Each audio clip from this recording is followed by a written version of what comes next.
السلام علیکم، welcome to debate at 8، ایک خصوصی ایپیسوڈ کے ساتھ میں ہوں عیسیٰ نقوی۔ ایم شور کہ اس وقت ہر شخص کے ذہن میں بہت سے سوالات ہیں کہ آخر شریف فیملی اور زرداری فیملی اس وقت دبئی میں کیا کر رہے ہیں۔ یہ اتحادی جماعتیں ہیں، ان اتحادی جماعتوں کے درمیان ایسا کون سا معاملہ ہے جو شہر اقتدار میں، اسلام آباد میں، لاہور میں، لاڑکانہ میں، سکھر میں کہیں پر بیٹھ کر یا کراچی میں بیٹھ کر اس کے اوپر کیوں معاملات طے نہیں کیے جا سکتے؟ 25 کروڑ عوام کا فیصلہ کیا دو خاندانوں نے کرنا ہے؟ کیا کرنے جا رہے ہیں؟ اور کیا مستقبل میں ہم دیکھیں گے کہ مسلم لیگ نواز اور پاکستان پیپلز پارٹی کے درمیان جیسے چارٹر آف ڈیموکریسی ہوا، میثاق جمہوریت، جس کے اوپر پھر بعد میں ہم نے دیکھا کہ مکمل طور پر عمل درآمد نہیں ہوا، اور پھر محترمہ کی شہادت کے بعد الیکشن سے پہلے ایک بھوربن معاہدہ ہوا تھا، آپ کو یاد ہوگا، اور 2008 میں پھر جو حکومت قائم ہوئی تھی اس میں مسلم لیگ نواز اور پیپلز پارٹی اکٹھے تھے، ساتھ نہیں چل سکے۔ تو ایگزیکٹلی اب اس وقت کیا کوئی پاور شیئرنگ فارمولا بنایا جا رہا ہے؟ پھر ملٹری کورٹس کا معاملہ ہے، پاکستان تحریک انصاف کا، چیئرمین تحریک انصاف کا کیا مستقبل ہوگا؟ گزشتہ روز کی press conference D G I S P R کی، اس کی بازگشت ابھی بھی برقرار ہے۔ اس کے علاوہ بہت سے جو داخلی چیلنجز ہیں ملک کے، اس کے حوالے سے مسلم لیگ نواز کا کیا موقف ہے؟ ایک بہت ہی خصوصی گیسٹ ہمارے ساتھ آج موجود ہیں، عرفان صدیقی صاحب، آپ ان کو جانتے ہیں، مصنف ہیں، شاعر ہیں، کالم نویس ہیں، سیاستدان ہیں، صحافی ہیں، اور ان اذہان میں ان کا شمار ہوتا ہے جو پاکستان مسلم لیگ نواز کا بیانیہ آپ کو نظر آتا ہے، ان کے لیڈرز کی گفتگو نظر آتی ہے، جو پارٹی کی فلسفی ہے اس کو الفاظ کی شکل دینا، اس کو ڈھالنا، ان مصروں کی، ان فکروں کی بنت اکثر آپ دیکھتے ہیں۔ تو اس میں جو کچھ مین لوگ شامل ہیں اس میں عرفان صدیقی صاحب شامل ہیں۔ Very warm welcome to the show sir, thank you so much, آپ نے ہمیں جوائن کیا۔ سر آج آپ نے ہمارے بہت سارے معمے حل کرنے۔ جی ضرور، جو میں کر سکا وہ تو کروں گا۔ جی بالکل۔ اچھا، مجھے آغاز کر لیتے ہیں، سال 2022 آپ لوگوں نے عمران خان صاحب کی حکومت ہٹائی، حکومت آپ نے بنا لی، اس میں بہت ساری پارٹیز شامل ہیں۔ پہلے تو یہ بتائیں، غلطی تھی، غلط کیا؟ بہت شکریہ۔ پہلے تو میں آپ کو مبارکباد دیتا ہوں، آپ کے اس چینل پہ میں پہلی دفعہ آیا ہوں، اور میں دیکھتا رہتا ہوں ماشاءاللہ آپ اپنے اخبار کی طرح جو ہماری ویلیوز ہیں، کلچر کی ویلیوز ہیں، ہمارے مذہبی ویلیوز ہیں، ہماری سماجی قدریں ہیں، ان کا بڑا خیال رکھتے ہیں اور بڑے توازن اور اعتدال کے ساتھ اپنا موقف پیش کرتے ہیں۔ تو میں اس ادارے کی اور اس نیٹ ورک کی ترقی کے لیے بہت دعا گو۔ Thank you so much. آپ کا جو سوال ہے وہ ایک پوری تاریخ چاہتا ہے، لیکن میں اس کو سمیٹنے کی کوشش کرتا ہوں۔ پہلی بات تو یہ ہے کہ جو حکومت تھی پی ٹی آئی کی، بڑی فیبل، بڑی کمزور سی حکومت تھی اور بڑی تھن میجارٹی تھی اس کی، بلکہ میجارٹی تھی ہی نہیں، وہ اپنے کولیگز کی وجہ سے، اتحادیوں کی وجہ سے، جوڑ توڑ کی وجہ سے کولیشن گورنمنٹ بنی ہوئی تھی، اور وہ کولیشن پارٹنرز ان سے عدم اطمینان کا اظہار کرتے رہتے تھے۔ جیسا کہ بعد میں پتہ چلا کہ بجٹ پیش منظور کرنا بھی ان کے لیے مشکل ہوتا تھا، بل پاس قانون پاس کرنا مشکل ہوتا تھا، اور کسی اور قوت کے بل بوتے پہ وہ نمبر گیم پوری کرتے تھے۔ تو ایک وقت آیا کہ وہ عددی اکثریت کھو بیٹھے۔ جمہوریت میں ہوتا رہتا ہے، یہ کوئی انہونی بات نہیں ہے، ان کے ساتھ ہو گئی وہ۔ اب وہ اس کو برداشت نہیں کر سکے۔ وہ دن جو غالباً اپریل 2022 سے لے کے اب تک وہ اس کرب سے نکل نہیں سکے، اس دکھ سے نکل نہیں سکے۔ حکومت گنوانے کا جو ایک آشوب ان پہ طاری ہوا، ایک آسیب بن کے ان پہ مسلط ہو گیا، جو آہستہ آہستہ آہستہ انہیں اس موجودہ انجام تک لے آیا۔ جہاں تک ہمارا تعلق ہے، پی ایم ایل این کوئی بہت پرجوش نہیں تھی حکومت بنانے میں۔ ہمارے کولیشن پارٹنرز پرجوش تھے کہ نہیں، حکومت بننی چاہیے اور چلنی چاہیے۔ میاں محمد نواز شریف جو ہیں وہ بھی نہیں چاہتے تھے کہ یہ حکومت کو بہت لمبی چلے۔ انہوں نے کہا ٹھیک ہے، ایک حکومت چلی گئی ہے، وزیر اعظم رخصت ہو گئے ہیں، نئی حکومت بن گئی ہے، نئی حکومت اپنی اسمبلیاں توڑے اور الیکشن میں چلی جائے، یہ ان کا خیال تھا۔ اور اسی خیال کو پھر باقی پارٹیوں نے بھی اپنا لیا۔ باجوہ صاحب کی اس وقت وہ آرمی چیف تھے، باجوہ صاحب بھی اس میں شریک ہوئے، اور ایک طے ہو گیا فارمولہ کہ مئی میں یہ حکومت ختم ہو جائے گی۔ اچھا، مجھے سوری، میں اس مئی والا جو معمہ ہے نا، اس کی طرف میں اسپیشلی آتا ہوں، کیونکہ اس میں ایک چیز ہے جس کو آپ سیٹل کر سکتے ہیں۔ لیکن پہلے تو آپ مجھے یہ بتائیں کہ جب ہم سال 2021 کا آخر دیکھتے ہیں، سال 2022 کا آغاز، اس وقت جو مسلم لیگ نون ہے خاص طور پہ اور دیگر جماعتوں کا بھی جو پاپولیرٹی گراف ہے، جو ان کی مقبولیت تھی عوام میں، وہ بہت زیادہ تھی. یہ حکومت بنائی اور ان لوگوں کے ساتھ آپ لوگ بیٹھے جن کے ساتھ نہ آپ کے آپس میں سیاسی فلسفہ ملتا ہے، نہ سیاسی سوچ ملتی ہے، نہ سیاسی ماضی ملتا ہے. آپ ایک دوسرے کے خلاف سیاست کرتے رہے، آپ کا نظریہ نہیں ملتا، آپ کا منشور اور نعرہ نہیں ملتا. گھاٹے کا سودا کیا. آج 1.5 سال کے بعد عوامی سطح کے اوپر ایک ریزنٹمنٹ ڈیلیور نہ کرنے کے حوالے سے آپ کو لگتا ہے گھاٹے کا سودا؟ میرا خیال ہے کہ یہ جو تجزیہ نما سوال ہے آپ کا نا، یہ درست نہیں ہے.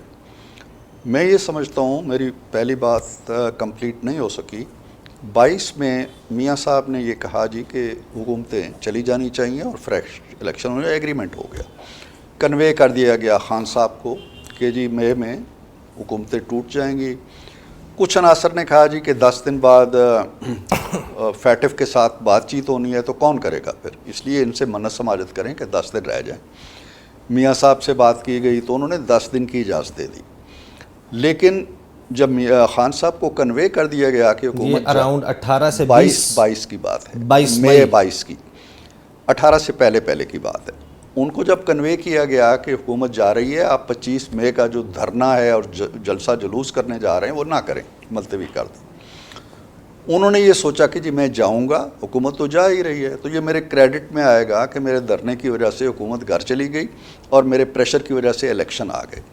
تو یہ خبر جب اپوزیشن کو ملی، حکومت کو ملی، تو انہوں نے کہا جی کہ نو وے، اب ہم ادھر ٹکے ہوئے ہیں، وہ آئیں، اپنا جلسہ بھی کریں، جلوس بھی کریں، دھرنا بھی دیں، حکومت نہیں جائے گی اور الیکشن نہیں ہوں گے. یہ اس میں جو کوئی تقریر تیار نہیں ہوئی تھی، نہ میں نے کوئی تقریر لکھی تھی.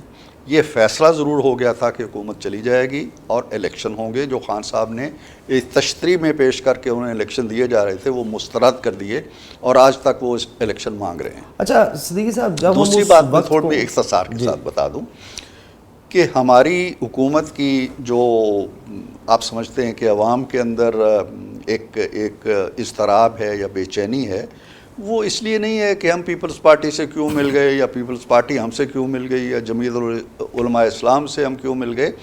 وہ اس لیے ہے کہ گراؤنڈ لیول پہ جو مسائل تھے پچھلی حکومت کے، ان کو حل نہیں کیا جا سکا فوری طور پہ. مہنگائی موجود ہے، بے روزگاری موجود ہے، دیگر مسائل موجود ہیں، لوڈ شیڈنگ موجود ہے. تو ہم 1 سال کے اندر ان 4 سالوں کا ملبہ نہیں ٹھیک کر سکے، اٹھا سکے. تو یہ ہمارے لیے اگر کوئی مسئلہ ہے تو وہ یہ ہے، وہ ہمارا باہمی اتحاد کوئی ایشو نہیں ہے. اچھا نہیں، میرا بھی کوشچن جو ہے وہ باہمی اتحاد کا نہیں تھا. میں نے کہا کہ آپ ان کے ساتھ بیٹھے اور پھر جو ایک فریش مینڈیٹ کے ساتھ خود سے تمام فیصلے لینے کی صلاحیت رکھتے ہوئے پورے پراپر مینڈیٹ والی 5 سال کی حکومت ہوتی ہے، اس کے پاس ڈیلیور کرنے کے لیے بہت کچھ ہوتا ہے. وہ IMF کے ساتھ بھی بہتر مذاکرات کر سکتی ہے. تو جس صورتحال میں آپ نے حکومت بنائی ہے تو آپ کے لیے ممکن ہی نہیں تھا کہ آپ اس کو ہینڈل کر پاتے. تو یہ آپ نے فورسی، یہ میرا کوشچن کا مقصد یہ تھا. فورسی ہم نے اس لحاظ سے کیا کہ مسائل ہوں گے، اسی لیے ہم نے مئی میں الیکشن کا فیصلہ کیا کہ حکومت کو کنٹینیو نہیں کرنا چاہیے، الیکشن ہو جانے چاہیے. تو آپ تو یوں سمجھیے کہ مئی کے بعد خان صاحب کی ہٹ درمی نے یہ حکومت ہم پہ مسلط کر دی. اچھا اس میں ایک فلپ سائیڈ ہے، جو دوسری سائیڈ آف سٹوری ہے نا، وہ جب ہم اس وقت کو یاد کرتے ہیں، یہ غالباً ملتان میں جلسہ تھا اور ملتان جلسے کے فوراً بعد یہ کچھ خبریں آئیں، یا تو چیئرمین تحریک انصاف عمران خان کو کسی نے مس گائیڈ کیا، مس انفارم کیا. انہیں کہا گیا کہ آپ کو گرفتار کر لیا جائے گا، آپ اسلام آباد آئیں گے. آپ کو یاد ہوگا کہ اس وقت یہ خبریں چلیں اور پھر اچانک پتہ چلا کہ ملتان جلسے کے فوراً بعد خان صاحب پشاور پہنچ گئے. پشاور میں انہوں نے ڈیرہ ڈال لیا اور وہاں پر پھر یہ ساری بات چل رہی تھی. ادھر سے ہم سن رہے تھے کہ کوئی گورنمنٹ جو ہے اس کا چلاؤ ہے اور آپ لوگوں نے طے کر لیا ہے. اور پھر ایک فون آیا تھا، شاہ محمود قریشی صاحب بیٹھے ہوئے تھے، وہ ٹریپ کرنے والی بات ہوئی اور انہوں نے کہا کہ انہیں کہیں کہ کر لیں ٹریپ. تو آپ کو کیا لگتا ہے کہ اس سارے وقت کے دوران آپ کے ساتھ یا ان کے ساتھ یا سب کے ساتھ کس نے ڈبل گیم کی؟ کسی نے کوئی ڈبل گیم نہیں کی. فیصلہ ہو چکا تھا، فوج اس فیصلے میں شامل تھی کہ یہ حکومت گھر جائے گی اور نئے الیکشن ہوں گے. اس پہ ایگریمنٹ ہو گیا تھا سب کا. ایک شخصیت جس کا نام عمران خان ہے، وہ اس میں شامل نہیں ہوئی. اس نے کہا جی کہ نو وے, میں آؤں گا, دھرنا دوں گا, اور دھرنے کے بعد جو فیصلہ ہونا ہے وہ ہو جائے گا. وہاں سے پھر ایک گیم الٹ گئی جی کہ یہ دھرنا ہی ہونا ہے, اور اس نے اپنے بزور بازو ہم سے کوئی بات منوانی ہے تو ٹھیک ہے, پھر ہم بھی بازو آزماتے ہیں, وہ بھی آزمائے. وہاں سے گیم پلٹ گئی. اس میں 2 نمبر کی گیم نہ کسی نے کی, نہ کسی, یہ 2 نمبری اگر تھی بھی نا تو یہ خان صاحب کے اپنے ذہن کی تخلیق تھی. انہوں نے ہمیشہ سیاست کے اندر مس کیلکولیٹ کیا. انہوں نے اسمبلیوں سے استعفیٰ دیا کہ الیکشن ہو جائیں گے فوراً. انہوں نے پنجاب اسمبلی توڑی کہ الیکشن ہو جائیں گے فوراً. انہوں نے خیبر پختونخوا اسمبلی توڑی کہ الیکشن ہو جائیں گے فوراً. انہوں نے جلسے جلوس کیے کہ آرمی چیف کی تقرری رک جائے گی. تو وہ ہمیشہ مس کیلکولیٹ کرتے. انہوں نے اپنے لوگوں کو کہا جی کہ جب میں پکڑا جاؤں تو تم نے جلاؤ گہراؤ کرنی ہے, یہ ٹارگٹس ہیں, وہ گیم الٹی ہوگی. تو وہ ہمیشہ غلط سٹڈی کرتے ہیں, غلط حکمت عملی بناتے ہیں, اپنی ومز کی بنیاد پہ بناتے ہیں, اپنے ذاتی خوابوں کی بنیاد پہ بناتے ہیں. تو تعبیریں جو ہیں وہ ہمیشہ خواب کے مطابق نہیں نکلا کرتی. اچھا, یہ بات ہم نے بہت سنی ہے, گورنمنٹ کوارٹرز, آپ کے جو منسٹرز ہیں, ہم وزیر داخلہ رانا ثناء اللہ کی بات کریں, وزیر دفاع خواجہ آصف کی بات کریں, یہ بات تواتر کے ساتھ آئی ہے گورنمنٹ کوارٹرز کی طرف سے, رسپانسبل عہدوں پر بیٹھے ہوئے منسٹرز کی طرف سے, کہ 9 مئی کے جو واقعات ہیں اس کے منصوبہ ساز چیئرمین تحریک انصاف عمران خان تھے, وہ ذہن سازی کر رہے تھے. لیکن ظاہر ہے کہ ذہن سازی سے ہٹ کر یہ سوال موجود تھا کہ وہ تو آپ کی تحویل میں تھے, تو اس دوران کیا انسٹرکشنز انہوں نے دی نہیں دی؟ اس پر دعویٰ یہ آیا کہ کچھ ایسی آڈیوز موجود ہیں ان کی اپنی آواز میں جنہیں اگر سنوا دیا جائے تو عدالت کو ان کیمرہ بریفنگ کرنی پڑے گی. تو کیا آپ کے علم میں ہے کہ ایسا کوئی مواد موجود ہے؟ میں اگر کوئی رائے دینے کی پوزیشن میں ہوں یا اگر میں انصاف کی کرسی پہ بیٹھا ہوں تو مجھے کسی ویڈیو کی ضرورت نہیں ہے, مجھے کسی آڈیو کی بھی ضرورت نہیں ہے. میں ایک شخص کو جانتا ہوں جو 2014 میں, ابھی تو 2023 ہے نا, 9 سال پہلے وہ یہاں آتا ہے, 4 مہینے گالی گلوچ کرتا ہے, دیواروں پہ کپڑے ٹانگتا ہے, پارلیمنٹ ہاؤس پہ حملہ کرتا ہے, پی ٹی وی پہ حملہ کرتا ہے, پولیس والوں کو مارتا ہے, وزیر اعظم ہاؤس پہ یلغار کرتا ہے.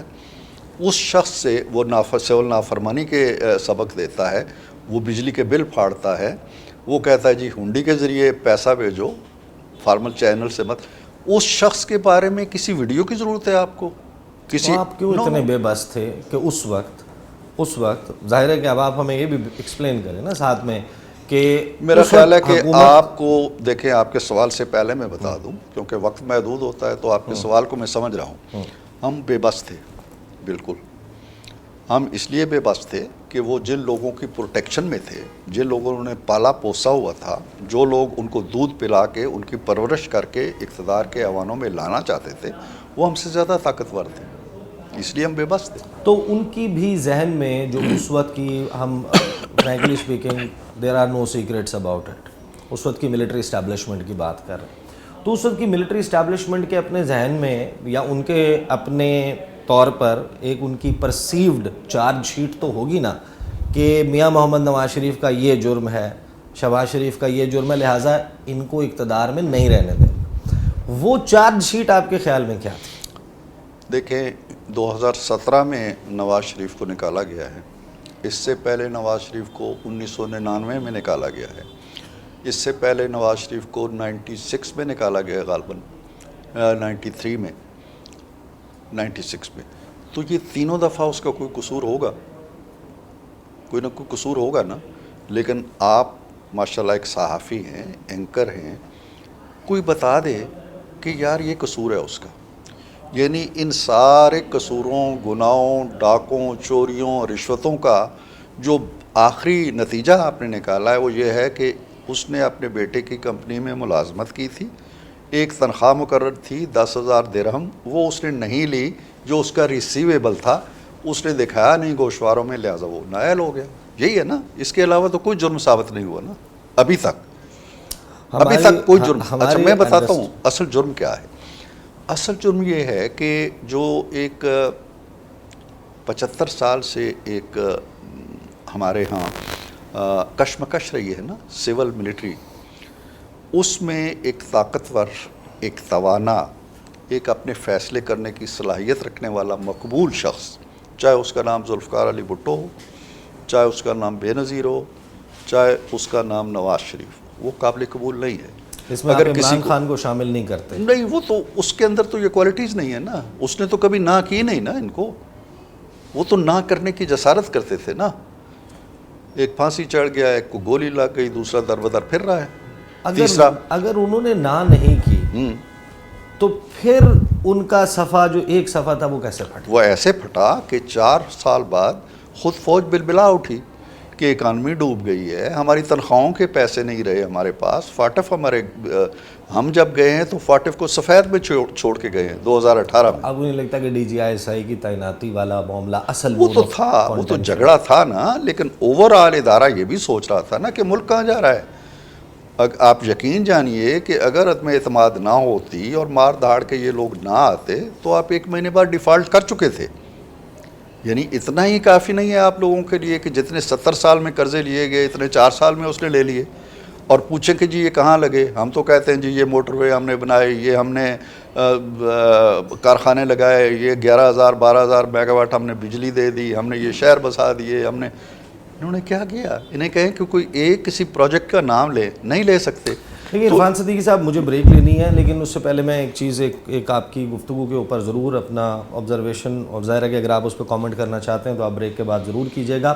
یہ جو بات ہے کہ خان صاحب کے دور حکومت میں حالات خراب تھے، مہنگائی تھی، ہم اس کے اوپر بات کرتے تھے، ہم اس کو پوائنٹ آؤٹ کرتے تھے، ہم اس کی نشاندہی کرتے تھے، اس پر کرٹیسائز کرتے تھے. ان کی داخلی پالیسی کے اوپر آئی ایم شیور کہ جتنے بھی لوگ ہیں میجورٹی اس کے خلاف بات کرتی تھی. لیکن یہ فیکٹ کہ 4 سال میں انہوں نے اتنے قرضے لیے جتنے پاکستان کی تاریخ میں اس سے پہلے قرضے تھے، اس کے بعد گزشتہ 1 سال میں اپریل 2022 سے اپریل 2023 تک 15,000 ارب کا قرضہ بڑھا ہے، جو 34% بنتا ہے پاکستان کی کل تاریخ میں لیے ہوئے قرضے کا. تو یہ بھی ایک وہ فیکٹ ہے جس کے اوپر مسلم لیگ نواز جو ہے should come up with a good answer. Break لیتے ہیں اور بریک کے بعد گفتگو کا سلسلہ جاری رہے گا. Welcome back after the break. Senator Irfan Siddiqui کے ساتھ گفتگو کا سلسلہ جاری ہے. سر، قرضوں کی بات ہو رہی تھی، جانے سے پہلے اگر آپ کچھ کہنا چاہیں. میں یہ کہہ رہا تھا کہ جب آپ یہ کہتے ہیں نا جی کہ پچھلے 4 سال کے اندر اتنے قرضے لے لیے گئے جتنے شاید ہماری 70 سال کی تاریخ میں نہیں لیے گئے، تو وہ قرضے جو ہوتے ہیں نا وہ ایسے نہیں ہوتے ہیں کہ معاف کر دیے جاتے ہیں. ظاہر ہے کہ قرضے بھی ادا کرنے ہوتے ہیں، سود بھی ادا کرنا ہوتا ہے، انٹرسٹ بھی ادا کرنا ہوتا ہے. ہمیں جو آپ کہہ رہے ہیں جی کہ ہمیں اقتصادی مشکلات ہیں یا ہمیں قرضے لینے پڑ رہے ہیں یا ہم IMF کو، آپ یقین آپ کو 15,000 ارب کا قرضہ لینا پڑا، تقریباً 43,000 سے 58,000 پہ ہم چلے. ہمیں پے بیک کرنا پڑ رہا ہے، پے بیک کر رہے ہیں. اس وقت بھی ہمارے زر مبادلہ کے ذخائر جو ہیں وہ کچھ 4 ارب ڈالر کے لگ بھگ ہے، اور ہمیں جو پیمنٹ کرنی ہے دسمبر تک انہی قرضوں کی موسٹلی جو سود ہے، انٹرسٹ ہے، وہ کرنی ہے کوئی 4.25 ارب.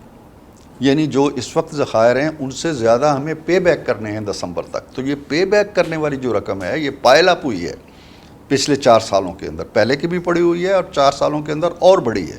اس لیے ہم جو کبھی 1,000 ارب سے زیادہ ہم دیتے تھے PSDP کو ترقیاتی، اب ہمیں کم کرنا پڑ رہا ہے.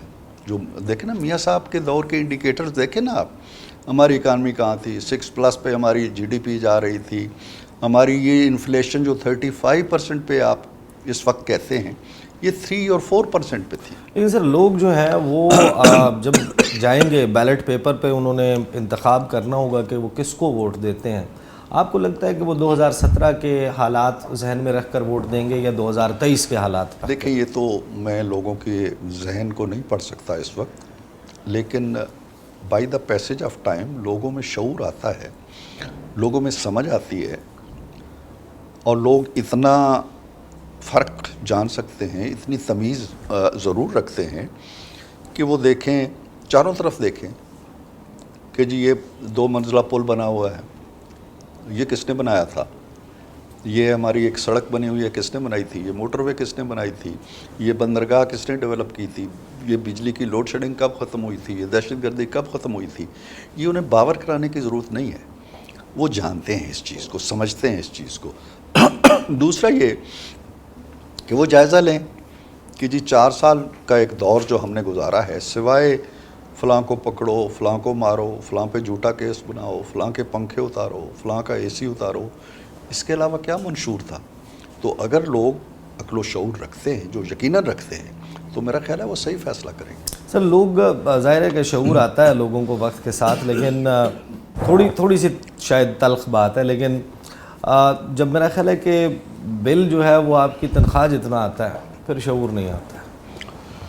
اس وقت یہ مسئلہ ایک بہت بنیادی مسئلہ ہے عوام کا، ایک بڑا ہمارا مجھ سے اگر آپ پوچھتے ہیں نا تو میرا یہ ایشو نہیں ہے، اور ہمارا بھی یہ ایشو نہیں ہے، جماعت کا بھی یہ ایشو نہیں ہے. ہم چاہتے ہیں کہ فیئر فری الیکشن ہونا چاہیے.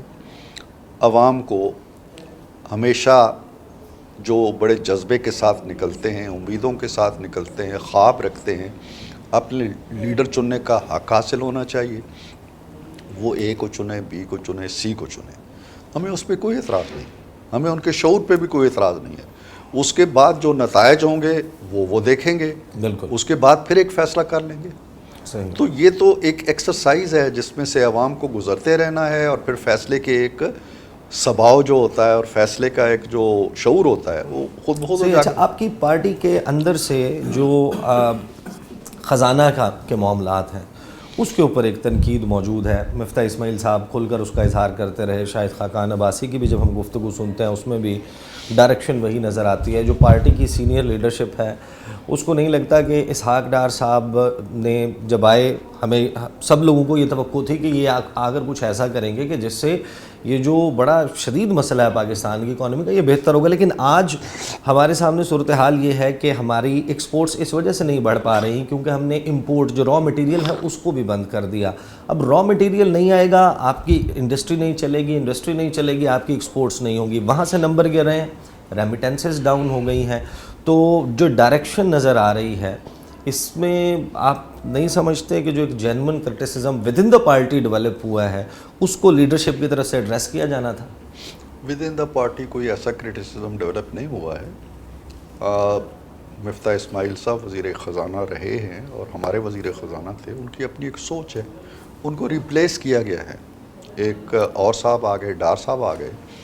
تو میرے پاس بھی اگر ایک پورٹ فولیو ہوتا ہے اور آل آف سڈن مجھے کہتا ہے جی کہ آپ ہٹ جائیں، نقوی صاحب کو بٹھا دیں یا کسی اور کو بٹھا دیں، تو میرے اندر ایک انسانی ہیومن ٹچ ہوتا ہے نا، فیلنگز ہوتی ہیں نا، وہ فیلنگز ہیں جن کا اظہار ہوتا رہتا ہے. ود ان دا پارٹی کوئی ایسا ریوولٹ نہیں ہے. ہم سمجھتے ہیں کہ ڈار صاحب کو جو معیشت ملی ہے بڑی مشکل ملی ہے، بڑے مشکل حالات میں ملی ہے، اور ان مشکل حالات کے اندر اپنی کارکردگی دکھانا اور معیشت کو دلدل سے نکالنا کوئی آسان کام نہیں ہے.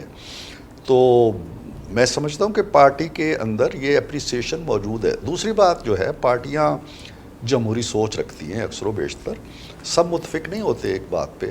ہمارے ہاں ہوں گے ایسے جو کہتے ہوں گے جی کہ فلاں اے بھی بہتر تھا، سی بہتر ہے، یا ڈار صاحب سے بہتر کوئی اور کارکردگی دکھا سکتا ہے. تو اس پہ میرا خیال ہے یہ معمول کی بات ہے. صحیح. اچھا، ظاہر ہے کہ وقت کم ہے اور ہم نے بہت سارے معاملات کور کرنے ہیں. میں پہلے 9 مئی کے واقعات اس معاملے کو بھگتا لیں، پھر دبئی بھی چلیں گے اور میاں صاحب کے حوالے سے، ان کی واپسی کے حوالے سے بھی آپ کے پاس یقیناً فرسٹ ہینڈ انفارمیشن ہوگی. تو مجھے یہ بتائیے کہ 9 مئی کے واقعات ہیں، اب اس وقت ہر چیز پاکستان کے سیاسی منظرنامے پر 9 مئی کے ارد گرد گھوم رہی ہے، اور گزشتہ روز ایک پریس کانفرنس بھی ہوئی، وہ اور بڑی جذباتی قسم کی پریس کانفرنس تھی، جس کے بعد ایک عام تاثر ہے کہ چیئرمین تحریک انصاف ان کے خلاف کارروائی تو ہوگی. کوشچن یہ ہے کہ ان کے خلاف کارروائی فوجی عدالت میں ہونی چاہیے یا سول عدالت میں ہونی چاہیے. مسلم لیگ نواز کا اس حوالے سے کیا موقف ہے؟ دیکھیں جی، مسلم لیگ نواز کا کوئی اس ضمن میں اگر موقف بنا ہے تو میں اس سے آگاہ نہیں ہوں کہ حکومت نے کیا اس پہ ابھی کیس چل رہا ہے، اس پہ کیا موقف انہیں پیش کرنا ہے یا کیا حکمت عملی بننی ہے.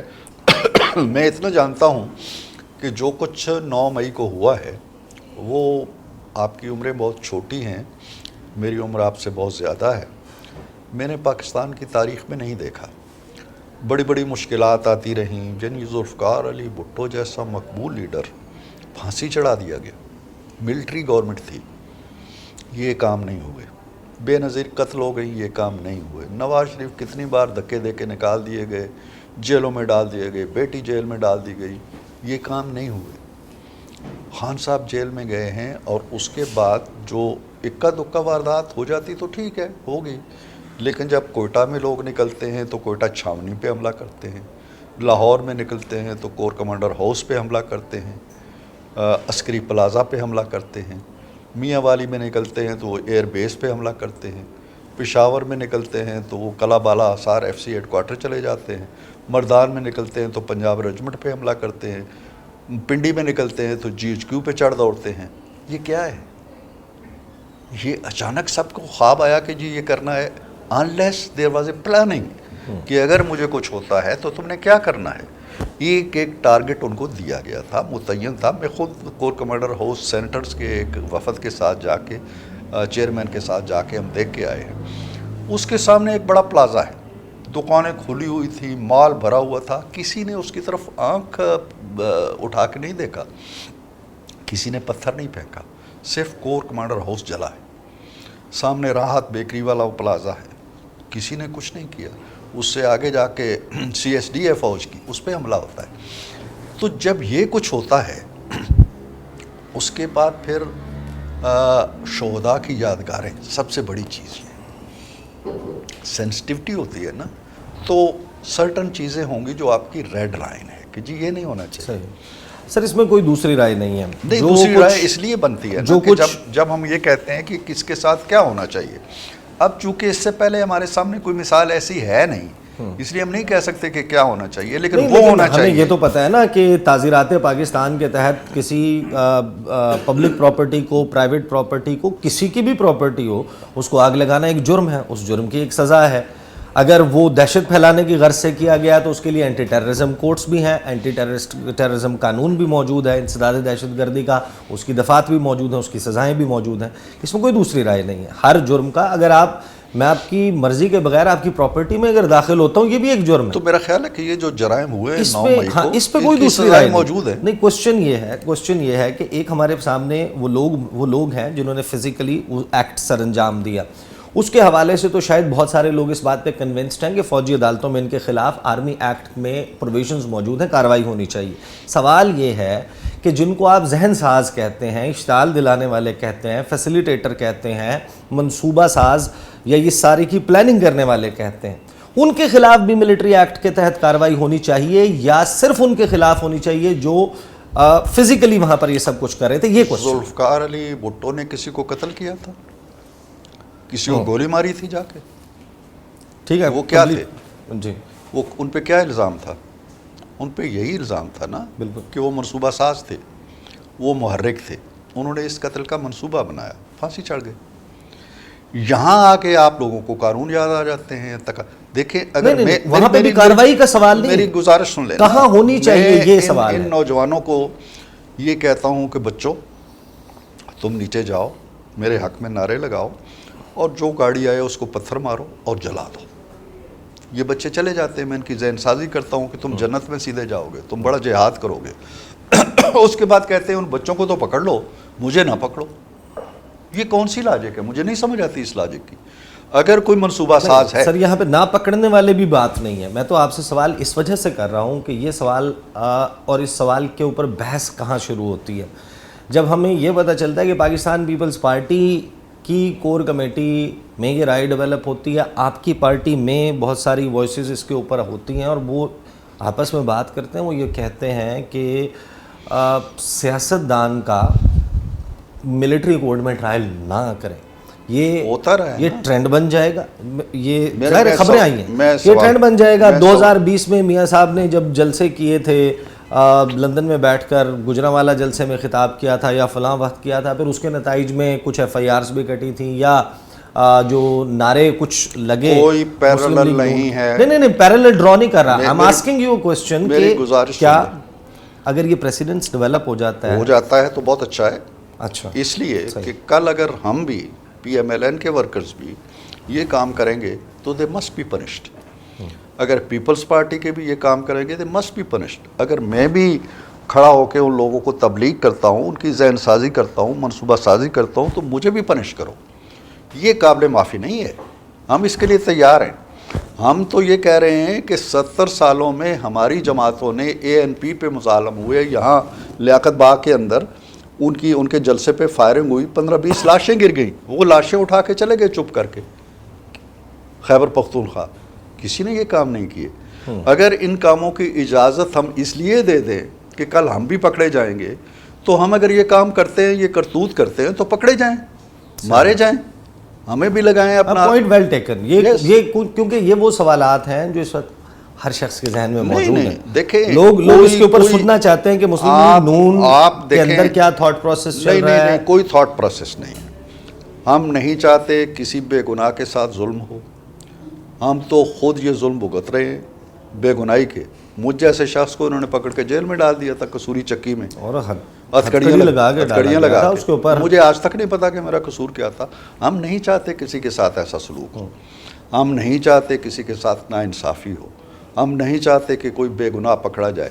لیکن ہم یہ بھی نہیں چاہتے کہ یہ ساری حرکتیں کرنے والے اور شہداء کی یادگاروں کو نوچنے والے اور بھارتی ذہن کے مطابق اپنی تنصیبات سے اور اپنی علامات کے ساتھ سلوک کرنے والے بنیادی انسانی حقوق کی آڑ میں بخشے جائیں, یا اس لیے بخشے جائیں کہ کل ہم بھی پکڑے جائیں گے لہٰذا ان کو چھوڑ دو. یہ کوئی لیکن بچوں اور خواتین کے حوالے سے جو بچہ بھی اگر وہاں دیکھیں انڈیا اپنا انگلینڈ میں بنیادی انسانی حقوق آپ کو پتہ ہے نا, بڑے ان کے تحفظ کو 2011 میں رائٹس ہوئے, وہاں پہ تنصیبات پہ حملے نہیں ہوئے, لوگوں نے لوٹ مار کی, سٹور لوٹ لیے. ایک بچی نے جو 13 سال کی بچی تھی, وہ اسی رو میں وہ دیکھا, اس نے بھی پتھر اٹھا کے کھڑکی کو توڑا. شی واز سینٹینس 3 ایئرس, 7 سال کی بچی.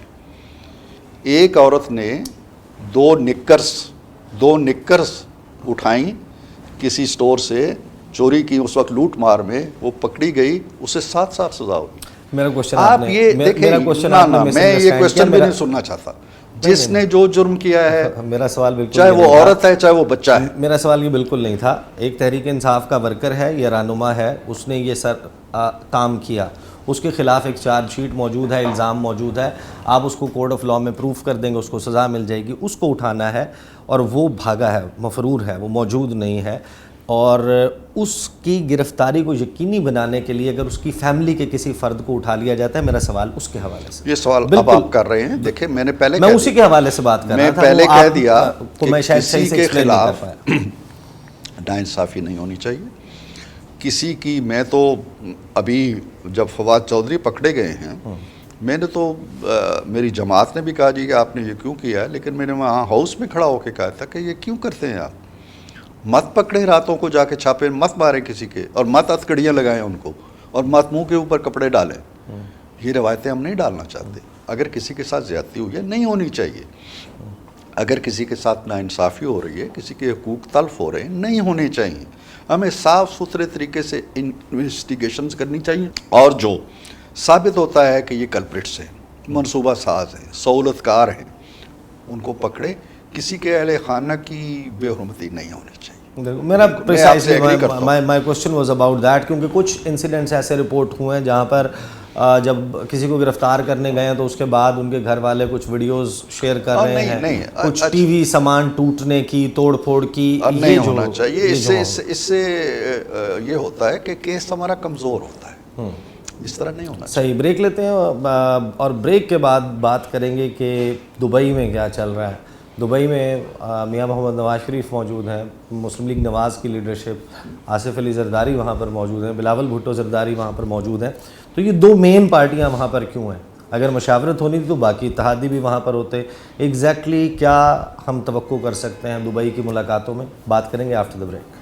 Welcome back after the break. Senator Irfan Siddiqui کے ساتھ بڑی زبردست گفتگو کا سلسلہ جاری ہے. اس وقت بہت سارے لوگوں کے ذہن میں یہ سوال موجود ہے کہ لندن سیاست کا مرکز تھا, وہ شفٹ ہو کر دبئی آ گیا, اور دبئی میں ایمریٹس ہلز میں کچھ ولاز ہیں, وہاں پر ملاقاتوں کا سلسلہ جاری ہے. پاکستان پیپلز پارٹی اور مسلم لیگ نواز ایگزیکٹلی وہاں پر کیا کھچڑی بنا رہے ہیں, کیا ایگزیکٹلی وہاں پر چل رہا ہے جو اسلام آباد میں نہیں ہو سکتا تھا, اور جو دیگر اتحادی جماعتیں ہیں, اگر کوئی چیز حکومت و حکومتی امور یا آئندہ کے منصوبہ بندی کرنی ہے تو وہ اس میں باقی لوگوں کو کیوں شامل نہیں کیا گیا؟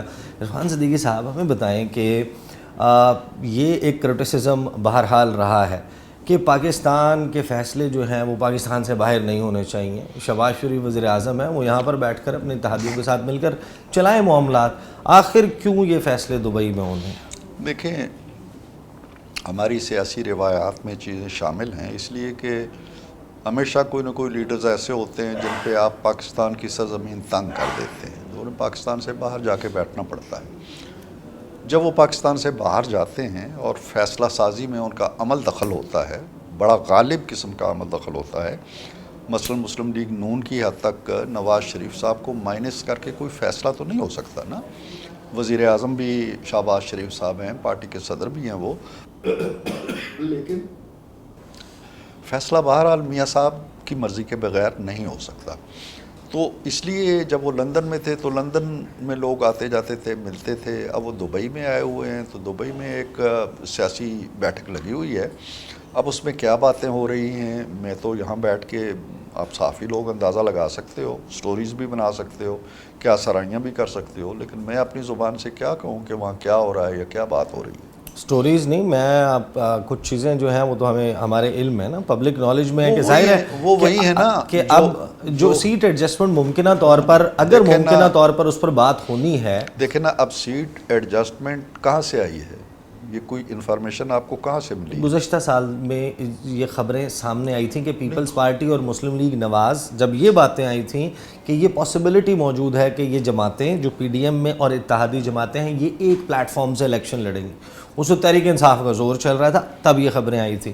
اس وقت ہمیں یہ بتایا گیا کہ, اور یہ آف دا ریکارڈ ہمارے ساتھ گفتگو کرتے تھے پیپلز پارٹی کے اور نون لیگ کے رہنما, میں آن دا بیسس آف انفارمیشن کہہ رہا ہوں, یہ صرف میرا اندازہ نہیں ہے, کہ پیپلز پارٹی کہتی ہے کہ ہمیں پنجاب میں اتنی سیٹس اور قومی اسمبلی میں اتنی سیٹس ایڈجسٹمنٹ کر لی جائے تو پھر یہ معاملہ اس طریقے سے چل سکتا ہے. تو اب اسی وجہ سے کوشچن یہ ہے کہ آصف علی زرداری اور بلاول بھٹو زرداری وہ جب دبئی میں جائیں گے اور جا کے میاں صاحب سے ملاقاتیں کریں گے تو ظاہر ہے کہ پاسبلی 3-4 چیزیں انہوں نے ڈسکس کرنی ہے. اسمبلی کب تحلیل ہوگی, اسمبلی کی مدت میں کیا 6 ماہ توسیع کی جا سکتی ہے یا نہیں, نگران سیٹ اپ کیا ہوگا, نگران سیٹ اپ میں کیا اس کے کنٹورز ہوں گے, آئندہ الیکشنز جو ہیں وہ کب ہولڈ کروانے ہیں, اور آئندہ الیکشنز میں کیا سیٹ ایڈجسٹمنٹ ہو سکتی ہے یا نہیں, ایک پاور شیئرنگ فارمولا, ایوری بڈی انڈرسٹینڈس. تو اس حوالے سے دیکھیں نا, یہ جو بات میں نے کہنی تھی وہ آپ نے کہہ دی ہے, یہی 4-5 امکانات ہیں. یہ امکانات تو ہیں. ہمیں آرگومنٹ یہ ملتا ہے کہ مسلم لیگ نواز کہتی ہے کہ سیٹ ایڈجسٹمنٹ تو ہو سکتی ہے. آپ مجھے کنفرم کر دیں اگر میں غلط کہہ رہا ہوں. میں چونکہ نہیں ہے تو میں کنفرم میں اپنے اندازے سے کہہ سکتا ہوں, مجھے کوئی کنفرم نہیں ہے کہ کوئی سیٹ ایڈجسٹمنٹ کی بات وہاں ہو رہی ہے, میرے علم کے مطابق نہیں ہو رہی. لیکن اگر آپ کہتے ہیں ہو رہی ہے تو میں یہ ضرور کہنا چاہتا ہوں کہ مسلم لیگ نون کسی سے اشتراک کر کے یا وسیع پیمانے پہ کوئی ایڈجسٹمنٹ کر کے الیکشن نہیں لڑے گی, وہ تنہا الیکشن لڑے گی اور اپنے زور بازو پہ لڑے گی. اپنے زور بازو پہ الیکشن لڑے گی. کیا اس الیکشن کے لیے میاں محمد نواز شریف کیمپین چلانے کے لیے پاکستان میں ہوں گے اس الیکشن سے پہلے, وہ پاکستان میں اس الیکشن مہم کی قیادت کریں گے. ان کا بہت اہم رول ہوگا ٹکٹوں کی تقسیم میں, اور الیکشن انہی کی نگرانی میں اور انہی کی نگہبانی میں اور انہی کی سپہ سالاری میں لڑے جائیں گے. ان کے تو ٹکٹیں بانٹنے پہ پابندی نہیں لگ گئی تھی؟ کس پہ؟ میاں صاحب. ہاں, تو ان کی تو سیاست پہ بھی پابندی ہے. ان کی تو اگر ان کے بس تو اس میں کو ہوتا ختم تو کروانے سانس کا لینے پہ پروسیس بھی کیا پابندی ہوگا؟ لگا دیتے. ان کو اس کا ختم کروانے کا پروسیس کیا ہوگا؟ ہمارا یہ نون لیگ کا موقف ہے کہ سزا غلط سنائی گئی, فلاں جج کا آڈیو یا فلاں ان لوگوں کے بیانات اب سامنے آ گئے ہیں, اب یہ پتہ چلتا ہے. But fact of the matter is کہ پاکستان کی عدالت, قانون, آئین جو موجود ہے اس کے مطابق میاں محمد نواز شریف کا سٹیٹس جو ہے وہ ڈیفرنٹ ہے. اس کو ختم کرنے کے لیے جو پاسبلٹیز ہیں, کیا میاں صاحب واپس آئیں گے, وہ جیل جائیں گے, وہ ان کا گھر جو ہے اس کو سب جیل قرار دیا جائے گا, وہ عدالتوں میں جائیں گے, اپنے مقدمات. اس طرح کی چیز طے نہیں ہوئی ہے. میاں صاحب جیل جا چکے ہیں, لاتعداد بار جا چکے ہیں. اب بھی وہ آئیں گے, وہ کورٹ میں جائیں گے اپنی ضمانت کے لیے. اگر کورٹ میں نہیں ملتی یا انہیں وہ جو انٹرم بیل ہوتی ہے کہ جی میں پیش ہونا چاہتا ہوں وہ بھی نہیں ملتی, تو he will straight away go to jail. Jail سے وہ اپیل کریں گے. وہ تو جیل سے نہیں ڈرتے. مجھے یاد ہے کہ جب انہیں سزا ہوئی تھی 2018 میں, تو میں وہاں موجود تھا لندن میں, اور بیگم صاحبہ بہت شدید بیمار تھیں اور کسی وقت بھی لگ رہا تھا کہ وہ اس جہان فانی سے رخصت ہو جائیں گی، لیکن میاں صاحب، مریم اور میں ان کے ساتھ آیا تھا لندن سے، وہ گرفتاری دینے کے لیے آ گئے تھے، جیل جانے کے لیے آ گئے تھے اور لاہور اترے ہیں، انہوں نے جیل ڈال دیا گیا اڈیالہ جیل میں لا کے. تو اب جو یہ تاثر موجود تو ہے کہ میاں صاحب کی وہ عمران خان نہیں ہیں کہ وہ چھپتے پھریں یا ان کو جیل میں ڈالا جائے تو پاکستان کو آگ لگا دی جائے. وہ لیڈر ہے، وہ پاکستان کے جذبہ و احساس کو سمجھنے والا لیڈر ہے، قربانی دینے والا لیڈر ہے، اور جو جمہوری جماعتیں ہوتی ہیں وہ جیلوں سے نہیں ڈرتی ہیں. صحیح. تو یہ جو تاثر موجود ہے کہ میاں صاحب کی واپسی کو انسائیڈ کرے گی قاضی فائز عیسیٰ صاحب کے چیف جسٹس بننے سے، اور عمر عطا بندیال کی موجودگی میں میاں صاحب نے نہیں آنا. اگست میں اسمبلی کی میعاد ختم ہو رہی ہے، ٹھیک ہے، اگست تک اگر اسمبلی چلتی ہے تو پھر سپٹمبر، اکتوبر میں یا نومبر، اکتوبر کے آخر میں یا نومبر کے شروع میں الیکشن بنتے ہیں. تو یہی اگست کے آخر میں یا اگست کے مڈ میں اسمبلیاں ختم ہونے کے بعد میاں صاحب نے آنا ہے.